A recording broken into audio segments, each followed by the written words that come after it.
Good morning. Today is the 20th April 2010, and I'm Larry Harris. I'm a volunteer at the Palm Springs Air Museum here in California. Part of our mission is to record and preserve the history of our country's military conflicts, especially World War II. As part of the Veterans History Project of the Library of Congress in Washington, D.C., we conduct interviews of veterans and civilians who participated in these conflicts. And today I have the honor and the privilege of interviewing Mrs. Tonny Hekkert. Tonny has a fascinating story to tell. She was a child in Holland during World War II, went through all the war, the deprivations, the starvation and so forth that most of the Europeans did at that time under the heavy foot of the Nazis. And she lived in Holland to begin with, was moved into Germany and near Dachau, and saw that in person. She was moved back again into Holland. Her parents were members of the underground. Her father survived torture for several years, and she even met David Eisenhower in a very special circumstance, who later became a patron saint when she needed help. So particularly the end too, when the Liberator bombers came over and dumped millions of pounds of supplies and food onto the people, that was a glory day for her. So just to make the records clear, Tonny, we're going to ask you to please pronounce and spell your full name and when and where you were born. I was born in The Hague, Holland. The Netherlands is the whole country. And I was 12 years when this happened about the food that came out of the air. Where would you like me to start? Okay, let's start at the very beginning. Okay. You told me where you were born and so forth in Holland. Yes, in Holland. And do you want to give your age? Oh, sure. I'm 77 years old. Can you imagine? I was born in Holland, and I lived through the war 5 years. What else? Yes, during the war, me and my brother were sent to Germany because my dad was already on the ground. My mom worked for the German hospital and got to know the German doctor real well, which helped her to help the underground, because he gave probably some medicine and so forth. Let's back up just a little further than that. All right. Before the war. Okay, before the war. What was your family? Where was your family? What were you doing? How was life before World War II, and as far as you as a Hollander would go? Well, I was, 5 years back. I was about 6.5, 7 years old when, before the war, we lived in The Hague on the Rijswijkseweg, the main street that came, I think, from Amsterdam, and we moved very quickly to the Lekstraat 235, and that is by the Weterinkade, where the brug that goes from The Hague to Voorburg and then I think to Amsterdam.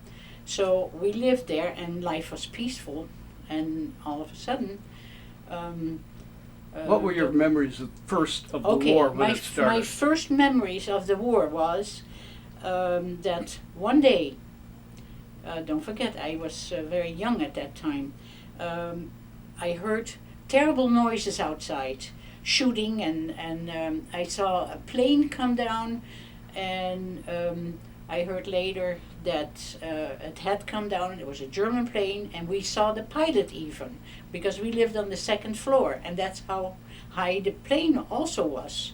And we looked outside, and there was a lot going on, running back and forth of Germans with guns, and they were on the ground already and had come into our town, and we were afraid, of course, that they would be shooting at us. So my parents my dad was not home because he was fighting, because he was a soldier, and he was somewhere.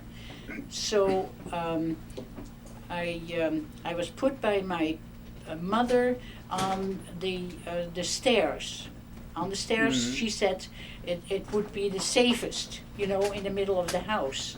And my brother and me both were sitting there, and my mother was in back of us. And the lady that lived below us, mevrouw Gardinier was her name, we were right across from the snoepjesfabriek in Den Haag, op de Rijswijkseweg. If you know the city, then you know that de Rijswijkseplein, daar heb je ook Rijswijkse weg, die dus gaat naar How old were you then? I was about 7 years old, just about. Were you conscious of the fact that the Nazis were building up forces to No. probably take over and...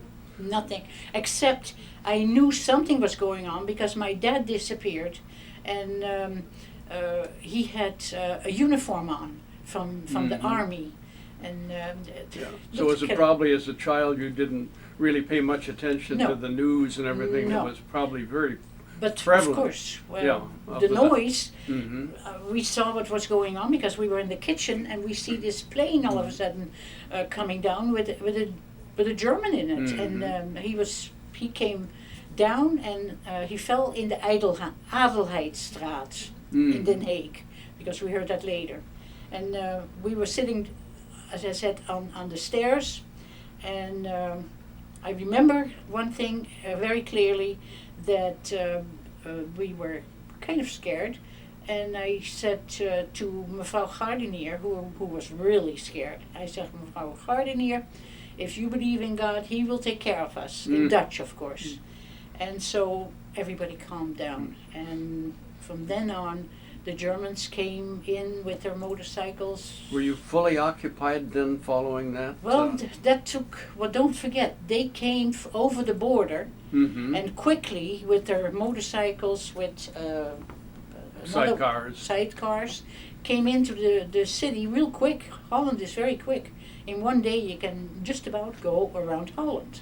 Was there much resistance as far as you Oh could tell as sure, a they kid? were really fighting. I mean, yeah, they came from everywhere. Out of the sky, out of, you name it.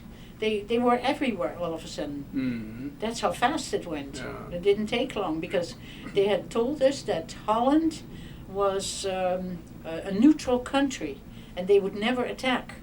And within 2 days they were on the border. So that was not fair. Just like Switzerland, we are neutral. We were, but it didn't turn out that way. How was your life from that point on as far as an occupied country? Did you then have to register for everything? Oh yes. That we had to do, and of course my dad disappeared for a while and finally came home because it was natural that he was a soldier, that he had to protect his country. So I saw my dad again, and I was glad. How could he come home if he was an enemy of the Reich at that time? You mean he actually came home to the house, or? Oh yeah. Well, he was not the enemy. He was the Dutchman that belonged in his home. But you know? wasn't Germany had occupied the city? Oh yeah. That he did. Yeah. And so he came home. That's all I remember about that. You know, he came home and he didn't have his uniform on anymore, and he was. So then, what did he do? What did you do then as a family living in an occupied country, as far as your dad and mother were concerned, and your life in general? Life went on, except of course that now everything you did had to go to the offices of the German army. You couldn't do anything without. You couldn't go anywhere, but you didn't notice that so quick as a child, you know. But of course, my mother worked, and that went on. But then you couldn't work for certain people anymore, and so that stopped. And then she got a letter stating that she had to work in the German hospital since she was born in Holland, in Austria. She came to Holland when she was 16 years old, and of course this was 40, so she had been there quite a while, spoke good Dutch, Mhm. and well, What was her occupation? um, well, really, when she came to Holland, she did not have an occupation, but she was a very good cook, and also, you know, helping people in the household, and so there's always work for her that way, and well, and all of a sudden, of course, she had to work for the Germans, and she couldn't work Mhm. for certain people, because a lot of people were also Jewish, and that was a no-no. Mhm. They very quickly got a star here, so that you know who was who. The Jewish people. Yes. Yes. But- Were they allowed to, at least for the time being, live amongst you under normal conditions? Or I shouldn't say normal, but Well, as far as I, as a child, could see, yes. oh, But of course, day by day it changed, because very quickly our friends who were whatever, you know, their beliefs, we didn't ask what are you and what are you. We were all the same. We were Mhm. Dutchmen. They started to, at night, all of a sudden a truck would come, and you heard a lot of screaming, and the next day the place of whoever that was Jewish, they were gone. And this went on for years, and a lot of them went into hiding, but of course a lot of them were found and taken to you know. do you think that your parents or the adults were aware of what had happened and what was happening as far We as? all knew. Mhm. And after a short time, we all knew what was going on. Mhm. Why were they taking the Jewish people away? Yeah. Or what were they doing with them? We didn't know. And finally, we heard stories, of course, from people that they had taken away, and somehow had gotten some news out. So that's what went on Yeah. in the beginning. How did your lifestyle change then from the time that you were, you might say, free under occupation? Well, you never know what would happen on the street, because all of a sudden you would be facing someone that had just been killed, and or they would pick up a whole bunch of Dutchmen starting with 14 years old, because they had killed either a German Mhm. or someone that had to do with Germans, and they would take a bunch of Dutchmen, put them against the wall, and shoot them. And this was not normal, and as children we knew that. It was very scary. Oh. Did you ever witness or come close to witnessing any Well, of? you had to, because when they were doing this, when they were shooting, they told everybody to stand still and watch, because this might happen to you if you do what they did. Mhm. And very often they would have a placard with sayings on it, what they had done, or Mhm. what they were killed for. Of course, that was no excuse. And of course, your newspapers and all your news media was totally occupied, By the Germans. controlled. Oh yes. So from whatever at that point on, then your Yeah. life had changed to the point where you weren't Oh, yeah. aware Yeah. of what was going on. Didn't you have a brother? Did you say? Yes, he was 2 years older than I was. Did they conscript him, or was he left alone to go to school, or?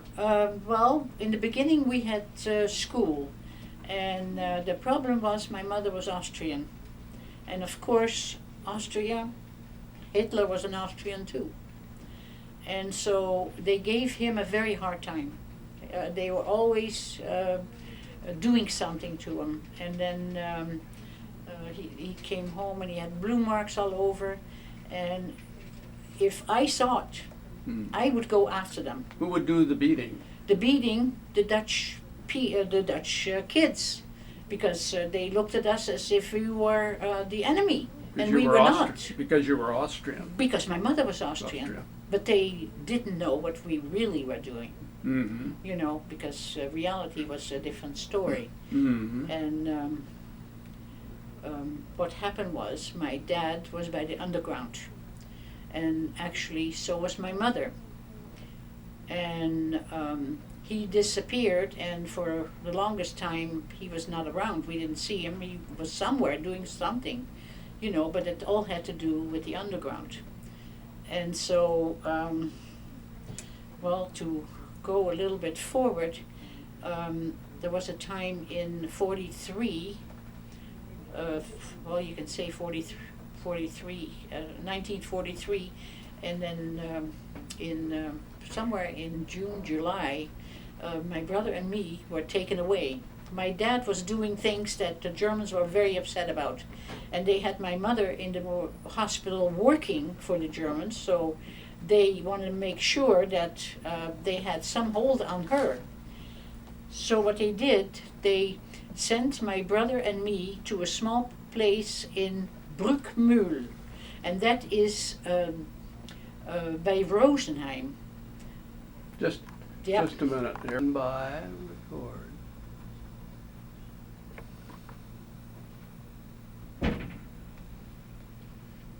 There we go. We were talking before about living in Holland at that point, and you were discussing how life had changed so tremendously after being occupied.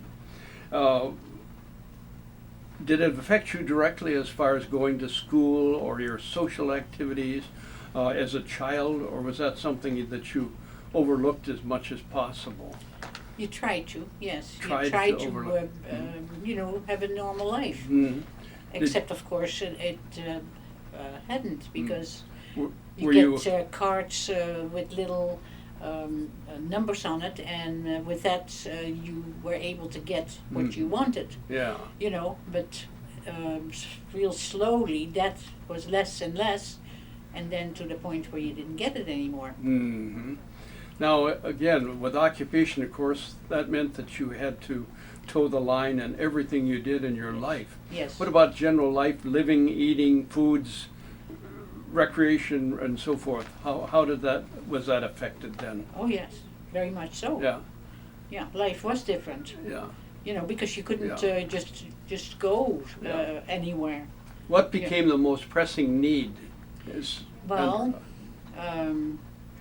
we came to one point where there was no food no more. I was going to because say, the you Germans mentioned, took you mentioned whatever. food. Yes, very much. Mm. Did you want to know about the 43 or 43 and a half? Yeah. 6 months? Rationing became a way of it life. yes. Yeah. And we got very little. And really, the last year of the war, that was in 44, there was nothing. And all we had that I can remember was sugar beets and flower bulbs that we got to eat. Mm. And so you can imagine we had no idea or, you know, where they even got that. Mm. And whatever you could, of course, you try to either steal or get it somewhere, but there was nowhere. Because in a big city, people were starving. So in other words, you didn't have the normal markets or stores you had. No. Yeah. No, we had stores, but they Yeah. were empty. Did the Nazis control this end of it as far Yes, as? yeah. But don't forget, they didn't have all that plentiful probably in Germany either. Mm-hmm. You know. Yes, food was short Yes. all over. Yes, but not even just worse here. for us. Yeah. So that was how old were you when you were shipped off to Germany, and why? I think I was about 8 and a half, and my brother was maybe 10 and a half. And I think because my dad was by the underground, and actually so was my mother, even so that she worked in a hospital, the German hospital. He did apparently things that the Germans did not like that he was doing. They were trying to catch him, as they did with all the people that worked for the underground. And I think that they wanted to isolate us as children, so that maybe my dad would come wherever we were and visit us to see if we were okay, because we were his everything. And they sent us to a small place that was outside of Rosenheim, and on the other side was Dachau, and right in between, I think, was a little city, a little town where you can't, no, it was more like an dorpje. Sorry, that's Dutch. It was very small, and it was called Brückmühl. Brückmühl. And I was placed in a different home as where my brother was. I didn't see him for quite a while. This home had an elderly lady who was the mother of her child, was maybe about 28 or 29, who had 2 children. And both of their husbands were in Russia, but they were very fanatical, about Germany. And when she found out that my brother on Saturdays did not wear a German a Hitler Youth uniform, that something was amiss here, because that was something that every German would wear. Sorry. So, where were we? She was aware that he was evidently breaking the Oh, rules. right. And she kind of starved me because of it. They went early in the morning to the factory, I don't know where, maybe in Rosenheim, and she had to probably go by train, and the kids were probably in a crèche, I don't know. Mm-hmm. But she put me outside, whatever the weather was like. I most of the time had no food. I didn't know what to do. And of course I hadn't found my brother yet. So you And couldn't stay in the house that you no, lived in? no, everything was locked up. I was outside. I was out in the open. No, and it was whatever weather it was. Mm-hmm.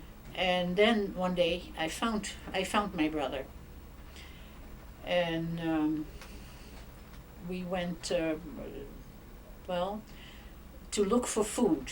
Mm-hmm. He had it better where he was, because they had a place where they sold milk and eggs and things like that. They still had that in the place that he was staying, and so I was glad that my brother was better off, because most of the time it was him that had the worst of everything, and I was always afraid, even though that he was 2 years older, that he would be in a place like I was. Anyway, in the meantime that I didn't know him yet, I saw that children or some men were fishing, and they had a kind of a sling that was shiny, and it had a round hole, Mm-hmm. and it was big enough so that a fish, if you did like so with that whatever they did, Bait or whatever you no bait. No bait. No, they were nosy, the fish. They were big, and they would go through it, and then I would put them on land. They would put them on land, and of course, I have to go back a little bit. If you caught fish, did you get to keep it, to eat it, or not? Oh, sure, I was the only one there. I took matches from the house, and I made a fire, and I kept myself alive a little bit with some of that, and with some of the fruit that was around, plentiful, I would say, that was growing about everywhere, because it was a mountainous area, and they had blackberries, and they had those small black ones. Mm-hmm. Anyway, You it helped a little bit. But then one day I was I was walking, and I felt really very lonesome, because I had no one to talk. But by that time I still hadn't found my brother. You were I not guess going. they didn't want me, I You felt horrible. were not going to school or Nothing. I was just not working. by myself doing nothing. I was 8.5 years old, I think. And so I come to a house, and they had 3 children, and they were in the front of the house. They were sitting down, and they had a table there, a round one, and they were sitting down, and they were eating bread with marmalade. And I was looking at it, and I was thinking, gee, if I were at home, maybe my mother would have something like that too. And I was kind of dreaming. And then the door opened, and apparently the mother, had been watching me. And so she came out, and she came towards me, and she looked at me, puzzled, because she knew everybody in this little town. She knew everybody, so what was I doing there? So she asked me, and with hand and feet I was trying to tell her that I was from Holland, and that I stayed with whoever they were. I can't even remember the name of the people, what their name was. I know that the kids were Fritz and Renate, and they were about 4 and 5 years old. But I can't remember what their names were anymore. Mm-hmm. And she asked me to write my name down and to tell where I'm from. What city are you from? Where are you coming from? Mm-hmm. And I told her I was from Holland, and I didn't know why I was here. And so she said, go sit down. And I sat down with the kids, and she brought me bread and marmalade. Can you imagine? Unbelievable. It was just like they opened the door to heaven. Tenderloin steak. I still almost have to cry if I think about all these memories, because they are bottled up inside, and that's why I wanted to tell them now. So she apparently called, or calls, there was no such thing as calling. She apparently wrote a letter to my parents, to my mom, because my dad was he was on the go. And I had an uncle right over the border, because I was near Munich. Now, if you go over the border into Austria, there is Salzburg, and my mom was born in Salzburg, and her whole family was there, and they were pretty well-to-do, because they had businesses. And so all of a sudden I was told that they had gotten a hold of my mother, because I went back to the family, and that's what they told me. They had gotten a letter from my mother, and my uncle would come from Salzburg, which he did. And first of all, he took us away from where we were, because he was able to travel. I wasn't. So he took me, and he showed me where the Adler's Nest in Germany was, where Hitler was. He showed it to me, because there was nothing else, that anyone would see, except for the mountains, which you have in Germany too, in Austria too. But he couldn't take me with him, because he was told there was a reason why we were there. So he gave us a lot of money, and of course we couldn't do nothing with the money, because there was nothing. Where could I go? It was useless. It was useless. When you had to go and buy something, shoes or clothes or whatever, I presume, you had to go to Rosenheim or to München.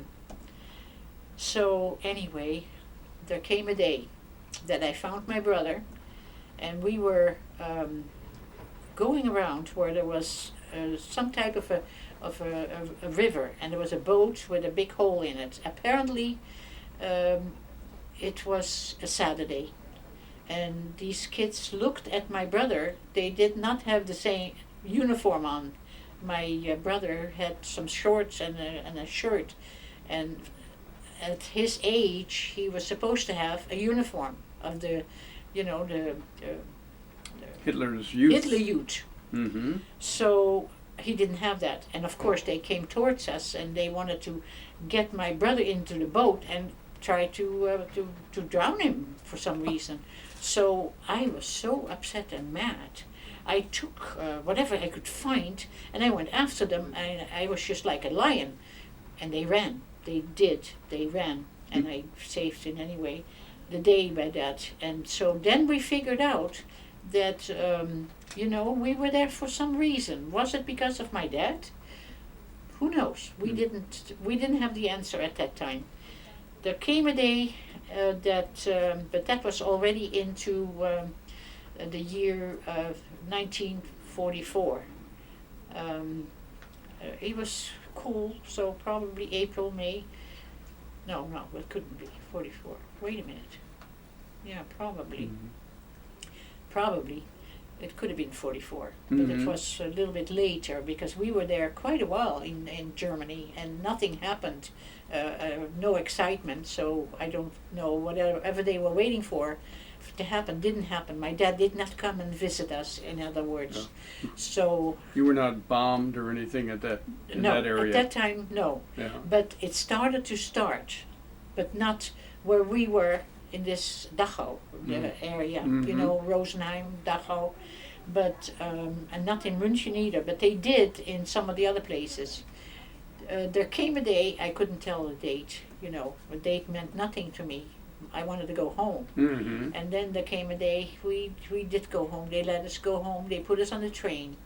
And I was afraid because, I heard that they were bombing parts of Germany. I didn't know where. It could have been Cologne or whatever, by the border from Holland. So what I did, I put a rope around my arm and I put a rope about my brother's arm, so that in case we were attacked, that we would jump out together, and whatever happened, we would be tied together. So I would know what happened to him, or he would know what happened to me. How did you get the transportation? Who provided that? Oh, we were just picked up and put on the train. I see. We went to München, and we went from München to Holland. Now you have to cross the whole Germany, because Holland was on the other side, Yes. Like if you know where Cologne and Frankfurt, direction Frankfurt on the Autobahn, and then Cologne and Aachen, and by Aachen you go over the border and you were in Holland, not in, no, you're not in Holland yet. That's North Holland. What is it? Anyway, yeah, it doesn't matter, that part. But anyway, we were we were in the train, and we were attacked quite a few times. The closer we came to Frankfurt, from out to air, yes, because all of a sudden there they came, zzz, and of course the train stopped, and we were supposed to get out and then go on the ground or down or whatever, and of course we did, and it was very scary. And so we came to the Dutch border finally, and we made it so far. And then finally, one day, we were home. Yeah. Let's back up just in our conversation preceding your interview. We talked about being fairly close to Dachau. Yes. And of course, so much conversation today about who knew what and when. And that's why I had questioned you as to what you knew and what the adults knew in that area about Dachau. Did they have any understanding of it? Did they know what was going? What was the general as feeling? a child, I was about 9 years old, I would say, when it got really bad. You could smell in the air that there was a very funny smell. And you heard people talk, They were wondering, what are they doing there, But you saw so many people coming, and the talks, they knew, they smelled it, they knew what was going on. There's no doubt about it, no doubt about it. And after the war, my husband and me went to Dachau, and I also went with my brother there, and we went earlier, right after the war. We went and saw the woman that did this to me because Yeah. it was a Sunday. We were staying with the other people that my brother stayed with, and we saw her. We saw the two of them, and they saw us, and they recognized us. Mm-hmm. So anyway, but to come back, yes, we knew because the people from the camp were taken out in colonies, and they had to work on the railroads, Mhm. you know, renewing and so forth. So they were always around the area that my brother and me were in, you know, because the Yeah. railroad went right through there. Did you ever get close enough to see any of the Oh, we prisoners? saw them, yes, and they were very skinny. Like what you see, what we have seen in the movies, when they went into these camps. There were very many that looked like, you know, Skeletons, I'm sure. Yes, they were.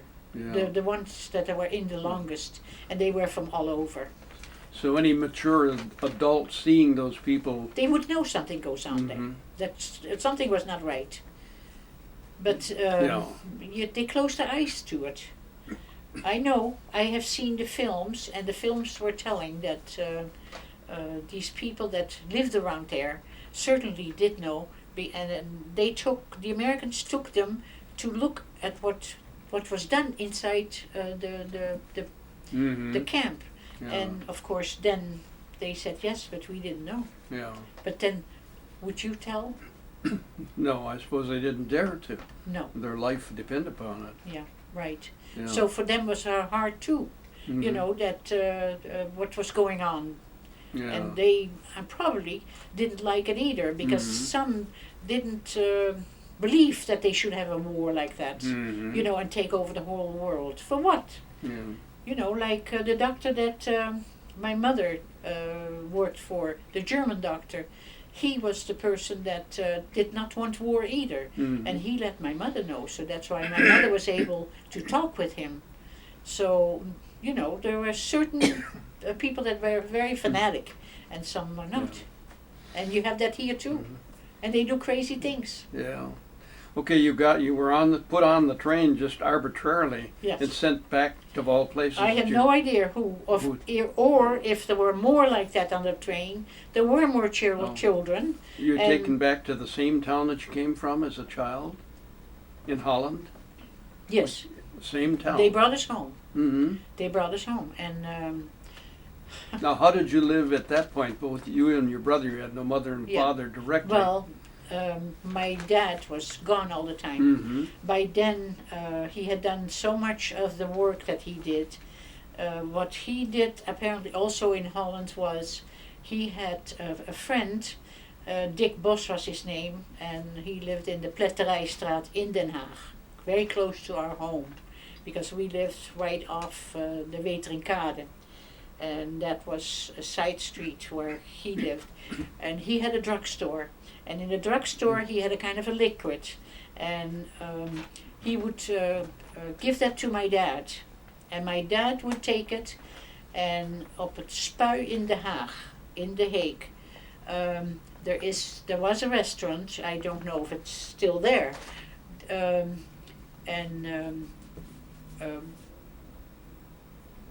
I knew the name. Well. I'm so excited. I don't know the name. Oh, the name was Heck. Yeah. It was Heck, and the lady that cleaned the toilet. Mhm. They had a lady there in the men's and the women's. She would be there, and she would get the little bottle because she belonged also to the underground. She would get the little bottle. There was a man that had gotten a notice from the Germans that he had to come and he had to go to the doctor, and then he would have to go to Germany. And most of those men never were heard from because they worked in the factories, and those were the ones that the worst factories because they were making all kinds of stuff Was for it the war. A death warrant, literally. It was more like a death warrant. And what my dad did, he was the one. He was the one to give the little bottle to the lady that cleaned the toilet, and the man that was sent by the underground was in one of the toilets, And so he was handed this little bottle and told what to do. What he did was he took some of that liquid and put it around his private parts. Mm-hmm. And within the next 3 days, he had a terrible infection around it that looked horrible, but that was gone within a few days. But in the meantime, he went to the German doctor, and the Germans were very clean. They did not want to have that kind of an illness around their army or in factories, and you know. Mm-hmm. So I can understand that, and of course he saved a lot of lives. Now Did they go back to what they were doing then before in Holland then? they had to do different things, but Yeah. they had to do that in Holland. But at I least don't they know. weren't on At least German. they were their life was saved, you know. Mhm. Unless of course you were Yeah. Jewish. Yeah, very interesting. What from there then? What occurred? Well, we had the worst hunger winter ever. There was the worst winter, and don't forget, by then it was January of. If I go ahead a little bit, January of 1945, the weather was so bad, and the American, English, and Canadian were on their way to us in Holland. They were still fighting by the border, you know. You might have seen those movies about the No Bridge Too Far, I think it was called, and there was another one, Slag bij Arnhem.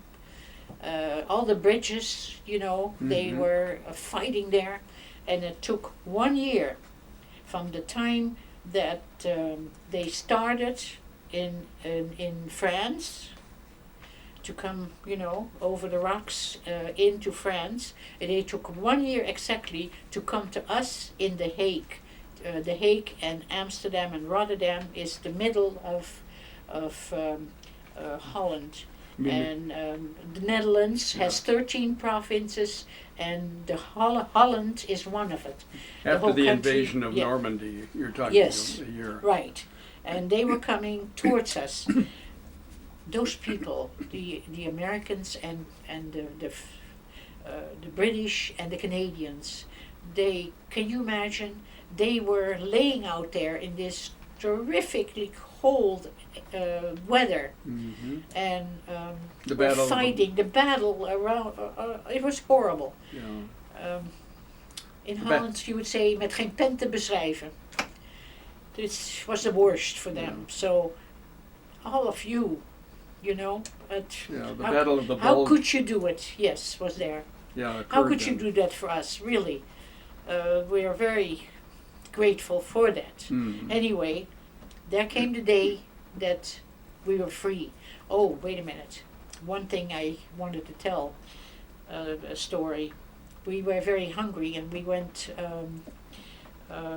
one day and heard that there was a ship that was laying in the water that had potatoes on board.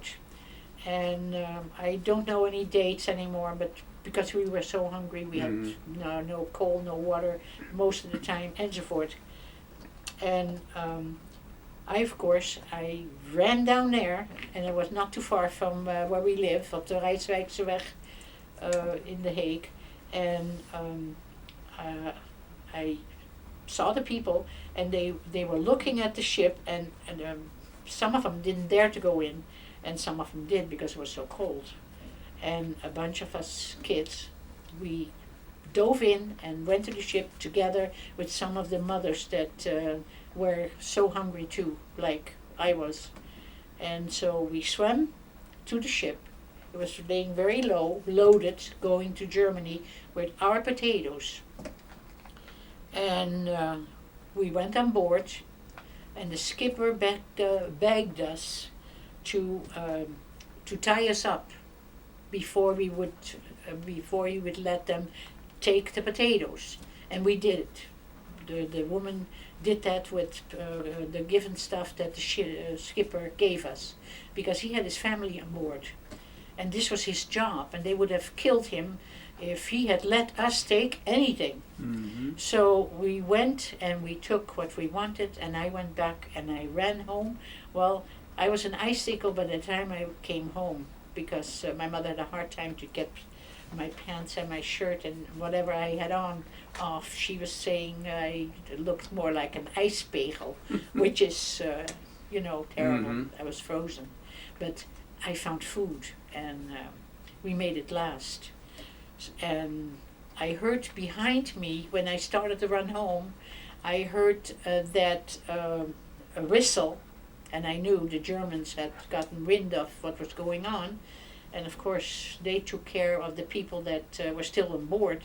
They left them for hours on board, and most of them, of course, died from exposure. So cold.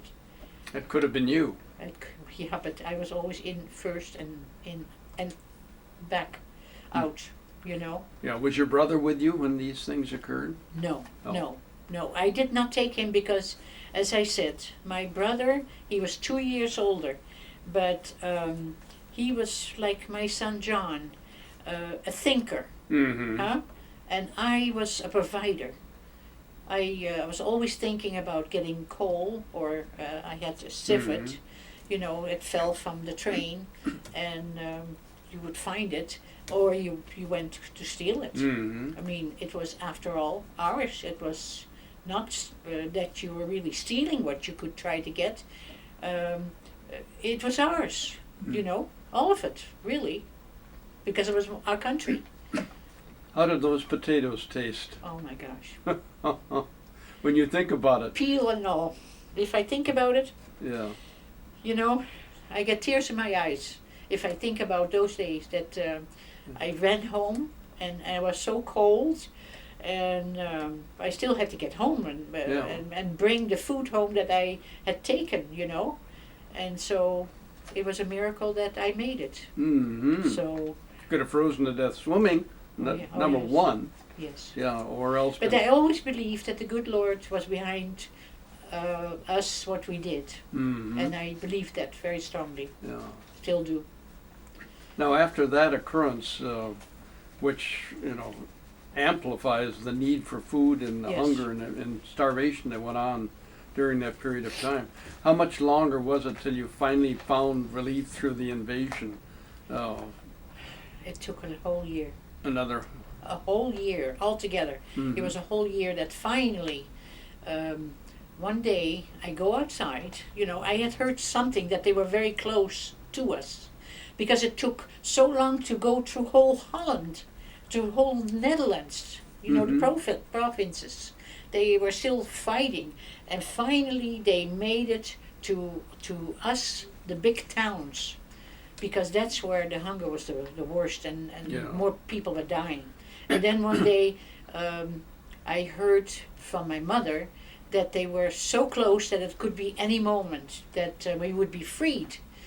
I go outside one morning and I hear a lot of screaming going on. And they're telling me that they have already are so near that any moment they could be here. Mm. And I was looking around, and I lived on the railroad, and there were a couple of Germans, and they still had their rifles Mm-hmm. around the shoulders to protect the roadways, because every day, that is another thing that's very important, every day my house was on the railroad, and every day the V1 and the V2, those bombs that went to England Yes. every day, they were shot off about, I would say, if you go through the air, it might be 5 minutes away from my house. Mm-hmm. So you could hear them and see them all the time. Oh yes. We had them standing sometimes in front of our house for Yeah. hours. And I don't understand why they didn't find out where they were, because they were right in the middle of us. Well, that's why they probably didn't want to bomb an area full of civilians. And that's why the Germans put it there, I guess, I Yes. assume. It was right in the middle of us. Yeah. And every night they were shooting them off Yeah. to England. V1s and V2s. Yes. I saw them. I know what they look like. Yeah. They took up two wagons. Oh, yeah. Yeah, and they Yeah. were big, and Yeah. they put in whatever they were supposed to down there. Yeah. But it was so close by. Oh, Hmm. it was unbelievable. You know that place where my dad helped the people? It's only, well, 2 seconds away from there. Yeah. Right in the middle of us. Mm-hmm. So now I understand that. And they never bombed you, No. the Allies. They bombed. Oh yes, the British bombed a part of the Hague called Bezuidenhout. Mm-hmm. Bezuidenhout was. I gave you a picture, and it shows a bridge between my house, where I lived on. There were only two more houses. Mm-hmm. That was the whole street. There was a bridge, and the bridge that was from The Hague to Amsterdam, the road to Amsterdam over Voorburg. And on the other side of the bridge was Bezuidenhout. I went to school there, and it was quite a ways. One morning, that was maybe, I don't know no dates, maybe a half a year or a year before, it got really bad. They came and bombed that section and it was a very exclusive area, very nice, and it was called Bezuidenhout. Any Dutchman that would come in here, they would know about that. And that was a mistake. They didn't shoot. Well, you said it just now. Maybe they did because they would have killed too many people. Yeah. But they could have, they could have done something to the Germans where my mother was working in Scheveningen, which is this is a place where people go on a vacation, Scheveningen, and they were right there. That was right on the water. So. What about the final day when they finally arrived, the Allies? I tell you, I had heard something, and of course we listened to radio, from the underground from England, and we heard that they were coming. They were coming. They were within the distance that we would be there any moment. And I go outside one day, and it's 5th of May. And I go out and I see a great big airplane, fantastically big. I was only a child.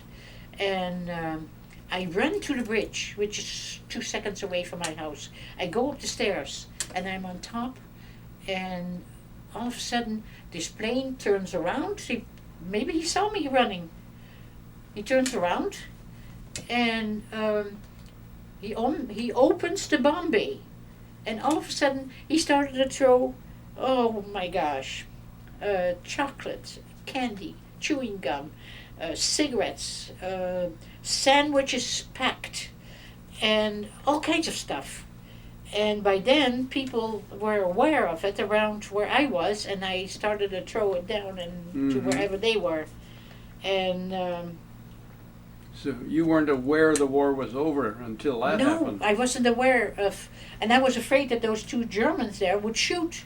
And I told them, nicht schießen, because they didn't know what to do. They didn't hear the news that the war was over. And I told them, no, nicht schießen.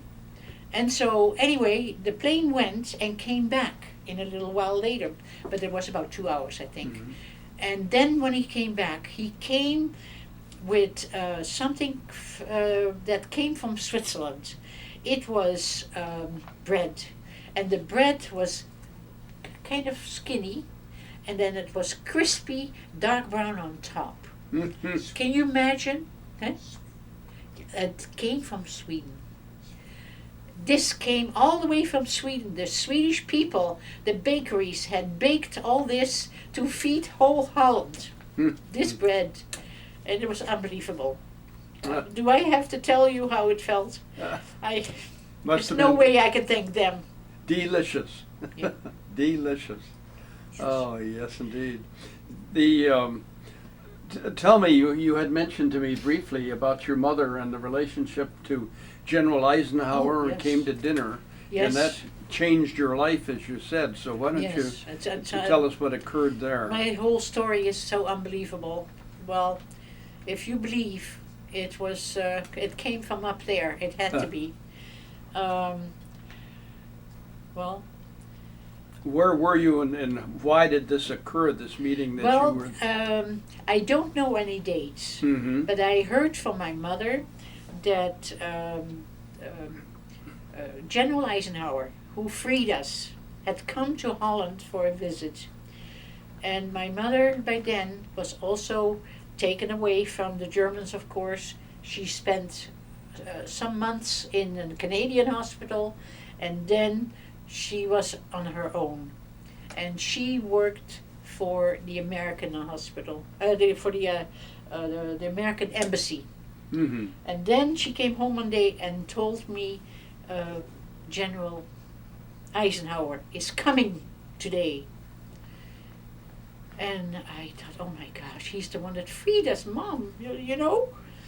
My mother said, yes, I know, but I'm going to be the one that make all the goodies for them. And I don't know, there were so many people, could have been even 1,000, I don't know, because I know where the ambassador lived in Wassenaar. I know. But of course I cannot tell, because that would be too dangerous, because it's still property from the United States, and I'm not supposed to tell, which I don't. I was in his house, and Your mother was working there. my mother was working, and there were a lot of people that helped. What was your and- capacity? Were you working too? No, or- no, no. Oh. I was looking. I was waiting. I was Oh. waiting for the big moment that the door would open. Oh. And I looked, and the door opened, and some other men came in first, and then there came General Eisenhower. And I looked at him, and I couldn't believe it. You know, I was then just as excited as I am now. Mm-hmm. You know, telling the story. And we looked at each other, and he walked over to me, and we started to talk. And he was very surprised that I was able to talk some English, which I did. And I told Eisenhower, I thanked him for, you know, freeing us, for doing all that. And I knew how cold it was, and must have been for the soldiers too. And also, of course, not to forget the Canadians and the British. And I said, you know, to Eisenhower, one day I will go to America. I know I will. I said, because my dad in the war, what kept me going with, he always said, you know something? California, God's own country. He constantly was talking about it. I think it gave him a rush too, because someday he Something meant, to look forward to. yes, something to look forward to, because what did we have? Nothing. And I told that to Eisenhower, and he smiled. And then when we finished, he said to me, if you ever need help, then call on me, write to me, okay? Now, I did, and I have to tell you, I married an Austrian, and he came to Holland, and he did not get a visa in Holland. He had to stay 3 years, and I was already in America. On the end of this story, I'm already here for many years. I was then a couple of months in America, and I was looking for a way to get my husband over here, but he had to wait 3 years in order to get a visa. But I had already written many people and asked for help, and also Mrs. Roosevelt, and Mrs. Roosevelt said, you gotta go up higher. Okay. You were talking about. Getting help to get my husband over here to America. Yes. And I wrote many letters to union, you know, the union that had something to do with cars, because my husband was a mechanic, a very good one. And so I wrote also to Mrs. Eisenhower, to Mrs. Roosevelt, and she sent me a very nice letter back. and she told me, you have to go higher. And then all of a sudden, it is 1956 that I came to America. I all of a sudden realized that Eisenhower, General Eisenhower, had become the President of America. And then all of a sudden, I thought, oh my goodness, I have to write him. And within a few days, he sent a letter to the ambassador at the consulate and told them, by order of the president, that I was the sponsor of my husband. I became the sponsor. And so he was in America 2 weeks later, and in October he came. I had come to America in March, and he came in that time he came in New York, and unbelievable. Did you get any personal contact with Mr. Eisenhower? Or, I mean, did he send you anything or indicate that he obviously received it because he got action? Well, the ambassador told my husband, that they had received a letter from the president. By order of the president, I was supposed to be. So the letter actually went to my other half. So you know that the connection was made and Oh, that yes. he responded. Oh, yes. Yeah. Because you had to wait 3 years. Mm-hmm. He was an Austrian. Mm-hmm. And when I came to this country, I was an Austrian.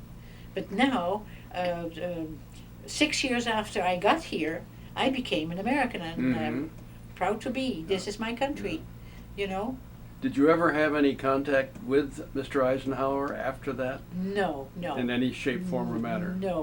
No, because I felt he had helped me, and he was busy running the country. Mm-hmm. So I felt, I wanted to thank him, yes, but I never got a chance to. Yeah. I could have, but That I chance never did. meeting in Holland made all the difference in your life. Yes, it changed my life. Yeah. Because I felt I would make it to America. I knew that. I knew that for sure. Yeah. I saw, and the time he spent with me there,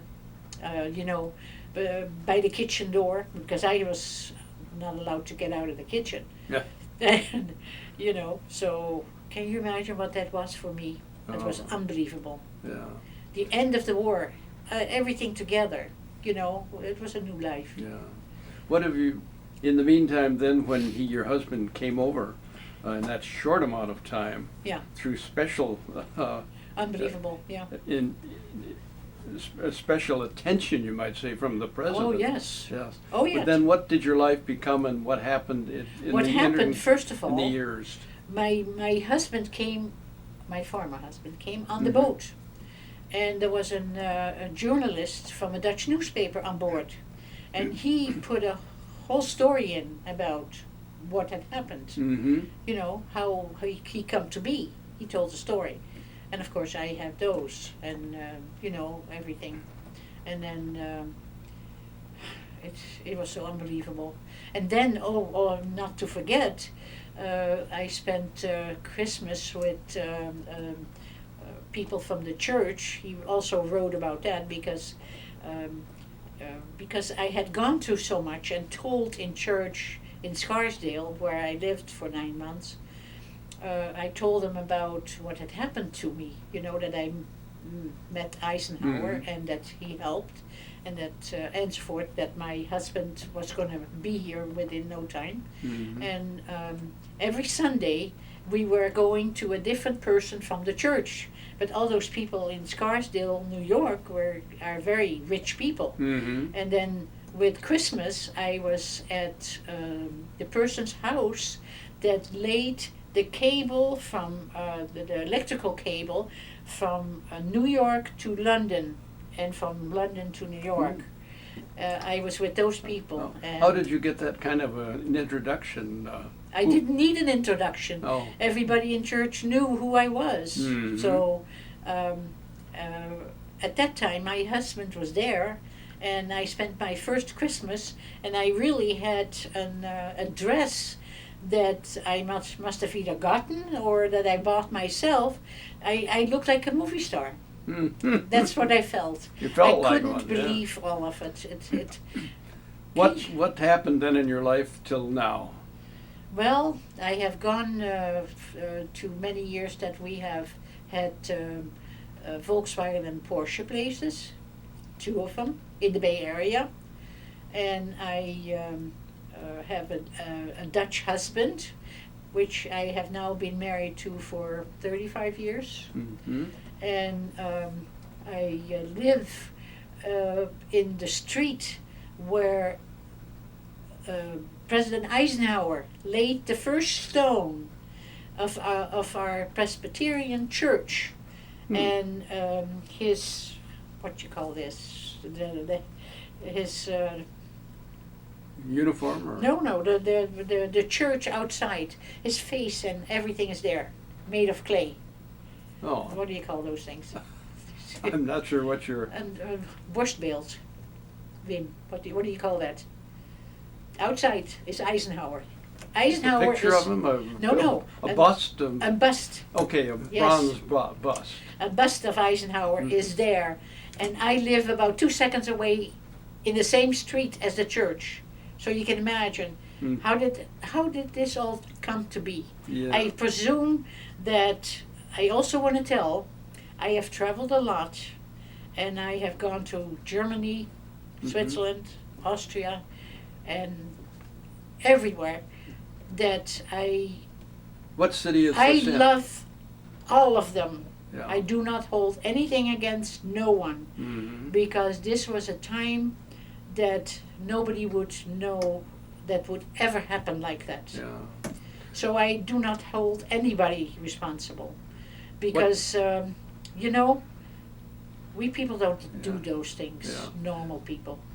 What city did you say this church and bust is? What? Right here, Palm Desert, In Palm Desert? Highway 74.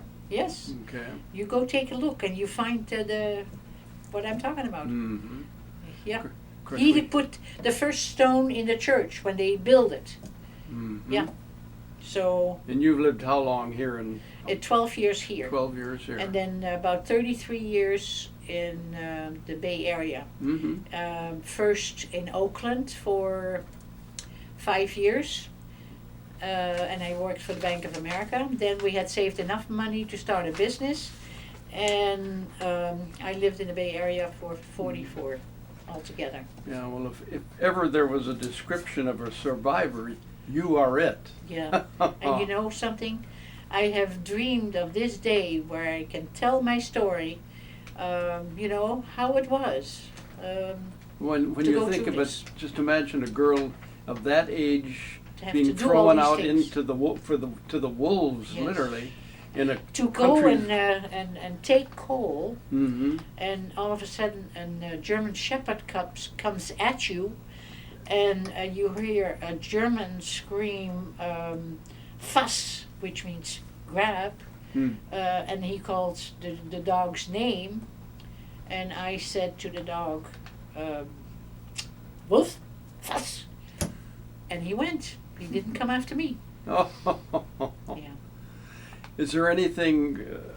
What I always get asked. I those- would like to thank all the Americans and all the Canadians and all the whoever, Mhm. the British, that worked to get us freed from the German. We do appreciate it even now, because it's 65 years in just a few days. And on the 5th of May, everybody is welcome in Holland. And if they see any of you that have fought in this war and is a veteran, you show you are, and everything is free for you. I Mm. know that, because it has been every year since. And I thank you all for all you have done for me personally. Thank you. I Well, don't know how to say. Yeah, that's wonderful. Well, we at the Palm Springs Air Museum, of course, want to thank you for your service and your devotion Yeah. to duty, and just staying alive and doing what you did Yeah. was unbelievable during those difficult times. Yeah. We also want to thank you for giving us your time to share these experiences with us for this informative documentary, and I'm sure it will be looked on by many people Yeah. in the Library of Congress. And what we must do is, it's very important that we retain the memories Yes. for future generations of the things Yes. that you went through, witnessed, and survived, so that they don't make the same mistake. I know, 77 years old, you know. Yes, and I'm hanging in there. and survive as you did. Yes. Showed such a tremendous amount of courage. So I want to thank you again for being our guest and Yes. telling us your story. Yes. And we do appreciate it very much. Yes, thank you. Thank you. Thank you. Wow.